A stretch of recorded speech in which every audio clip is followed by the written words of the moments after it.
എറണാകുളം ജില്ലാ പഞ്ചായത്ത് കടമക്കുടി ഡിവിഷനിൽ സ്ഥാനാർത്ഥിയില്ലാത്ത ഗതികേടിലാണ് കോൺഗ്രസ്. ആർക്കു വേണ്ടി പ്രവർത്തിക്കും, ആർക്കു വേണ്ടി വോട്ട് ചെയ്യും? പത്രിക തള്ളിയതിനെതിരെ സ്ഥാനാർത്ഥി എൽ സി ജോർജ് സമർപ്പിച്ച ഹർജി ഹൈക്കോടതി തള്ളിയതോടെയാണ് ഈ ഒരു പ്രതിസന്ധിയിലേക്ക് കോൺഗ്രസ് എത്തിയിരിക്കുന്നത്. പിന്തുണയ്ക്കാനാണെങ്കിൽ സ്വതന്ത്രരുമില്ല. കടമക്കുടി ഡിവിഷനിൽ LDF NDA മുന്നണികളിൽ നിന്ന് രണ്ടുപേരാണ് ആകെ മത്സര രംഗത്തുള്ളത്. ശക്തി കേന്ദ്രത്തിലാണ് സാങ്കേതിക പിഴവ് UDF-നെ കുരുക്കിലാക്കിയത്. സജോ ദേവസ്യ നമുക്കൊപ്പം. Good evening Sajo Devasya. എന്ത് ചെയ്യും ഈ പ്രതിസന്ധി മറികടക്കാൻ? LDF-ന് വോട്ട് ചെയ്യുമോ അതോ NDA-ക്ക് വോട്ട് ചെയ്യുമോ? ആകെ രണ്ട് സ്ഥാനാർത്ഥികളല്ലേ ഉള്ളൂ അവിടെ. ഉദയ, കോൺഗ്രസിനെ സംബന്ധിച്ച് UDF-നെ സംബന്ധിച്ച് ഒന്നും ചെയ്യാനില്ല എന്നതാണ് വാസ്തവം.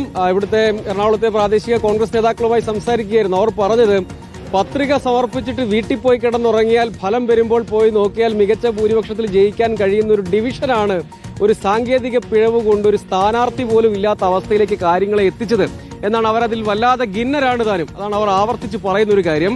അതായത് ഡിവിഷന് പുറത്തുനിന്നുള്ള വോട്ടർമാരെ നാമനിർദ്ദേശത്തിനായി പത്രികയിൽ അവരെയാണ് ചേർത്തത്, അവരെയാണ് വെച്ചത്. അതാണ് ഈ പിഴവായി മാറിയത്. ഹൈക്കോടതിയിൽ പോയി അവിടുത്തെ നിലവിലെ ജില്ലാ പഞ്ചായത്ത് വൈസ് പ്രസിഡന്റ് LC ജോർജാണ് സ്ഥാനാർത്ഥിയായി പത്രിക സമർപ്പിച്ചിരുന്നത്. തള്ളാനുള്ളത് ഈ ഒരു സാങ്കേതിക പിഴവാണ്. അപ്പോൾ കോടതിയിൽ ചെന്നപ്പോൾ കോടതിയും ചോദിച്ചു, ഈ നാമനിർദ്ദേശം ചെയ്യേണ്ടത് ആരാണ് എന്ന് ഹർജിക്കാരിക്ക് അറിവുണ്ടാവേണ്ടതല്ലേ? ജില്ലാ പഞ്ചായത്ത് വൈസ് പ്രസിഡന്റ് കൂടിയായ ഒരു മുതിർന്ന നേതാവിന് അറിവുണ്ടാവേണ്ടതല്ലേ എന്ന ചോദ്യമാണ് ചോദിച്ചത്. അവിടെ ആരെങ്കിലും സ്വതന്ത്രരായി ഉണ്ടായിരുന്നെങ്കിൽ അവരെ പിന്തുണച്ച് ഈ പ്രശ്നം പരിഹരിക്കാമായിരുന്നു.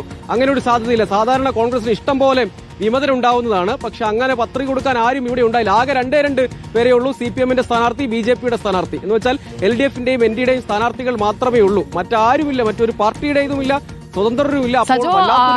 കഴിഞ്ഞ തവണ രണ്ടാം സ്ഥാനത്ത് അവിടെ LDF ആയിരുന്നില്ലേ? അതെ, LDF രണ്ടാം സ്ഥാനത്തെത്തി. സ്വാഭാവികമായും ഇനിയിപ്പോൾ LDF-നും NDA-ക്കും വേണമെങ്കിൽ കുറച്ച് പ്രതീക്ഷ വെക്കാം എന്നെനിക്ക് തോന്നുന്നു. പക്ഷേ സ്വാഭാവികമായും അവിടെ UDF-ന്റെ ഒരു കോട്ടയാണ് ഡിവിഷൻ ഡിലിമിറ്റേഷൻ. ശരിക്കും സജോ ദേവസ്യ, ഈ കടമക്കുടിയിൽ അറിയാം UDF-ന് സ്ഥാനാർത്ഥിയില്ലെങ്കിൽ ആ വോട്ട് ആർക്ക് പോകുമെന്നുള്ളത്. അങ്ങനെയുള്ള ഒരു സ്പെസിഫിൻ ആയി കൂടി ആ തെരഞ്ഞെടുപ്പ് മാറാൻ സാധ്യതയില്ലേ അങ്ങനെയാണെങ്കിൽ?